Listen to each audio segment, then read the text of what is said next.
Truk overdimensi sama overloading alias odol terpantau masih melintas leluasa di kota Palembang.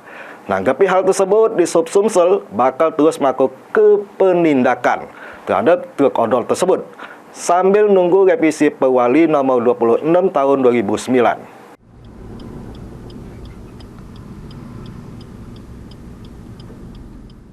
Truk overdimension sama overloading alias odol masih terpantau leluasa melintas di jalan kota Palembang, khususnya di Jalan MP Mangkunegara sama Nurdin Panji.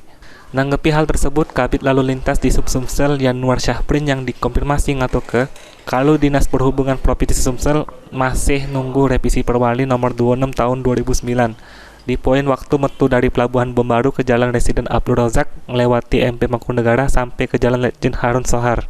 Revisi jam metu untuk truk odol ini direncanakan bakal mangkas waktu yang selama ini tertuang jeru Perwali 26 tahun 2019, yakni jam 9 sampai 1 awan, dari yang sebelumnya jam 9 pagi sampai 3 sore.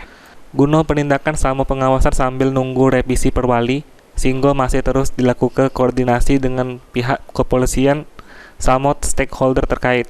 Selain itu, pihak di Sub Sumsel juga sudah melakukan sosialisasi terhadap para pengendara truk sama pemilik truk odol.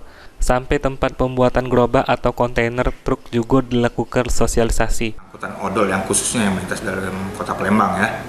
Jadi stakeholder yang berkepentingan seperti pelindo, pelabuhan, terus yang pengguna-pengguna dan ataupun pemilik truk sudah berapa kali sudah kita himbau untuk tidak melakukan perjalanan di saat jam-jam sibuk.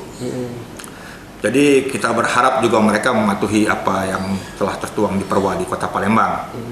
Nah, kita juga sudah melakukan penindakan sebenarnya, berkoordinasi dengan pihak kepolisian, gabungan ya di beberapa titik. Nggak di Palembang aja Pak, kita sudah melaksanakan di 17 kabupaten kota secara kontinu.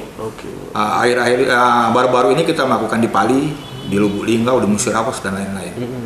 Jadi kami mendukung Perwali itu agar cepat direvisi mungkin kan, bisa jadi ada kepastian hukum. Mungkin itu saja yang dapat kami sampaikan dari Dinas Perhubungan Provinsi. Pada prinsipnya kami tidak diam. Aji Delia, PAL TV.